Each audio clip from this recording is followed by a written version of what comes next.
Bonjour, d'abord merci pour l'invitation. Donc en fait, il se passe plein de choses à Nice, sur le territoire de Nice Côte d'Azur, mais je vais vous parler aujourd'hui de la notion de ville intelligente qui est totalement liée avec les problèmes d'environnement. Alors qui dit ville intelligente dit mise en place d'un écosystème où on va faire un diagnostic des problèmes environnementaux et où on va, grâce à la recherche et l'innovation, trouver des solutions, les mettre en application et faire du territoire un démonstrateur à l'international.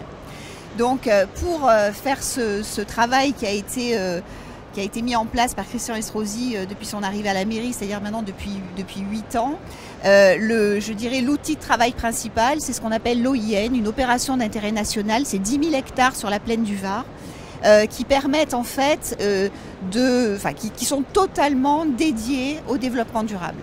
L'idée étant que le développement durable n'est pas un frein, c'est un starter et c'est un formidable starter économique. Et aujourd'hui, à côté du tourisme, le deuxième pilier économique de la métropole, c'est le développement durable et c'est surtout la recherche et l'innovation. Donc comment est-ce qu'on réussit ça? On ne peut réussir ça qu'avec un partenariat entre les collectivités, la métropole, les entreprises, et ça va des PME locales aux très grands groupes, et l'université. L'université, c'est quelque chose de fondamental. On a la chance à Nice d'avoir une université qui est multidisciplinaire, qui n'est pas énorme en termes de masse critique, mais qui est excellente en termes de recherche. Donc qu'est-ce qui se passe au niveau de cette éco-vallée? Eh bien, c'est le développement, en fait, c'est imaginer les villes de demain, c'est-à-dire une ville où on va travailler, où on va étudier, où on va vivre.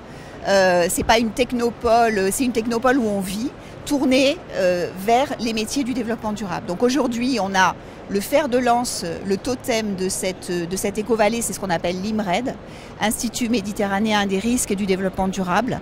C'est le seul institut en France qui est entièrement consacré en termes de recherche et de formation au développement durable dans toute sa palette, c'est-à-dire à la fois la technologie bien sûr, mais les sciences humaines et sociales, le droit de l'environnement. Donc un endroit où vont cohabiter autour de plateformes technologiques les chercheurs et les étudiants académiques, les grands groupes, parce que quand vous discutez avec le patron de Veolia, de Suez, qui a mis une chaire par exemple d'excellence dans cette IMRED, et comme bien d'autres grands patrons, il vous dit, nous ce qu'on veut c'est avoir des jeunes qu'on va former qui seront nos futurs cadres. Donc vous avez des entreprises qui sont là avec leurs chercheurs, qui sont là avec des jeunes qu'ils vont recruter par la suite, et vous avez donc la métropole. Et aujourd'hui, cette IMRED, pour vous dire à quel point la complémentarité est importante, est logée à Nice Méridien, dans un bâtiment de la métropole, en attendant que le futur bâtiment de l'IMRED soit construit. Les travaux démarrent l'année prochaine. Et donc à côté de cet institut technologique, vous avez la pépinière d'entreprise de la métropole, le C2EI, on en parlera tout à l'heure. Vous avez le futur campus de l'apprentissage de la CCI.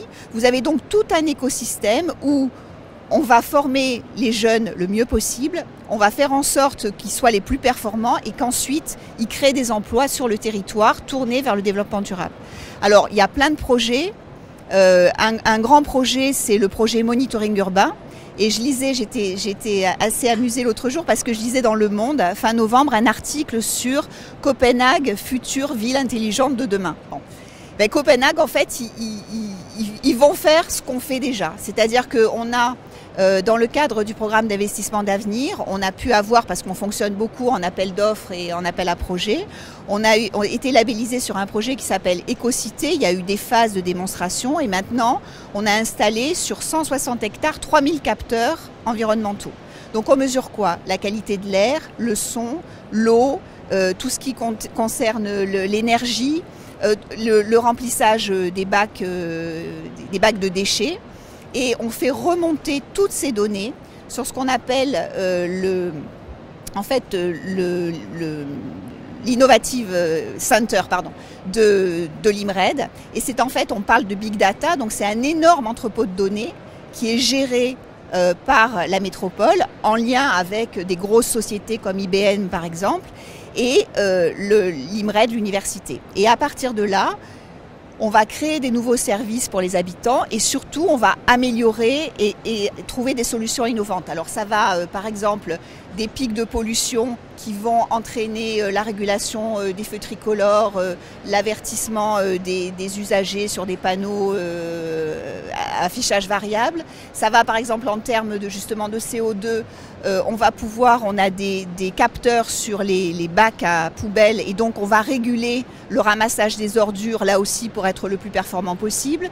C'est très en lien avec la santé et par exemple les compteurs électriques ou les compteurs à eau, quand vous avez une personne âgée et que vous savez que pendant 24 heures elle n'a pas ouvert son compteur à eau, il y a plein de solutions innovantes qui vont encore une fois de la santé à l'environnement. Et aussi j'imagine à des applications utiles pour les personnes qui nous visitent ou qui habitent dans la ville de Nice et sur la métropole. Bien sûr, il y a des tas d'applications. Alors si on parle de santé, on a par exemple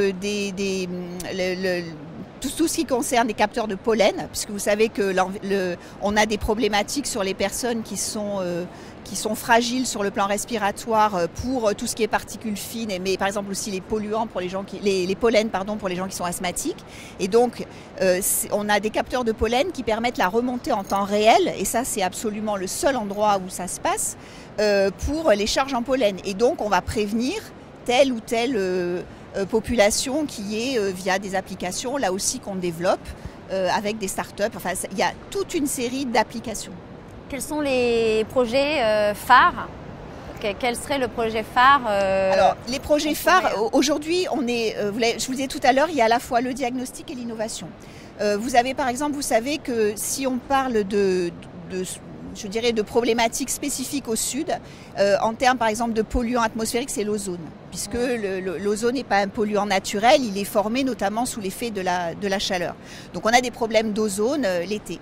Donc on a par exemple, pour vous donner le type de démarche, on a été contacté par une entreprise qui s'appelle BASF, c'est une très grosse entreprise européenne, qui nous a dit voilà, nous on a des nouveaux radiateurs qui permettent de détruire l'ozone et de les transformer en oxygène par un processus de catalyse. Donc qu'est-ce qu'on a fait ?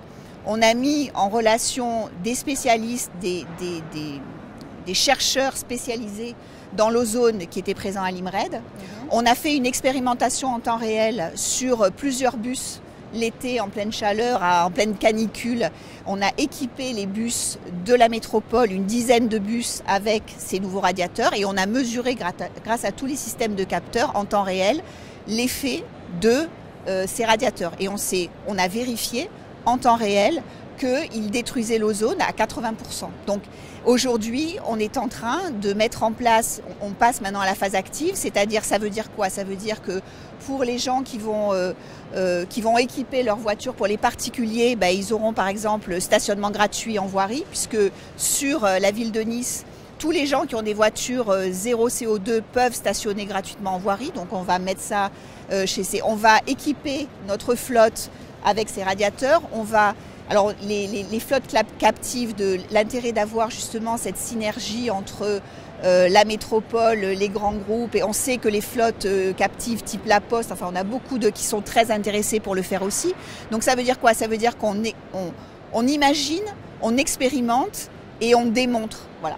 Non, ça c'est bien. C'est vraiment, aujourd'hui, la métropole Nice-Côte d'Azur est vraiment reconnue comme un laboratoire et un terrain de jeu pour les entreprises et les grands groupes qui viennent vraiment tester un premier modèle. Tout à fait. Alors, quand je disais tout à l'heure que dans l'article du Monde, c'était ça que Copenhague voulait faire, pour vous montrer qu'on l'a bien fait, c'est que il y a une agence américaine qui s'appelle Juniper Research qui a classé les Smart Cities mondiales, et Nice est en 4e position sur les Smart Cities mondiales, après Londres, Barcelone, New York et avant Singapour. Donc c'est vraiment, on n'est pas à la phase de on imagine, on n'est plus à la phase de on en a rêvé, on le fait.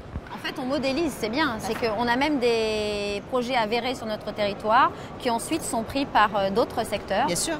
C'est l'intérêt d'être démonstrateur, c'est-à-dire on exporte le savoir-faire à l'international.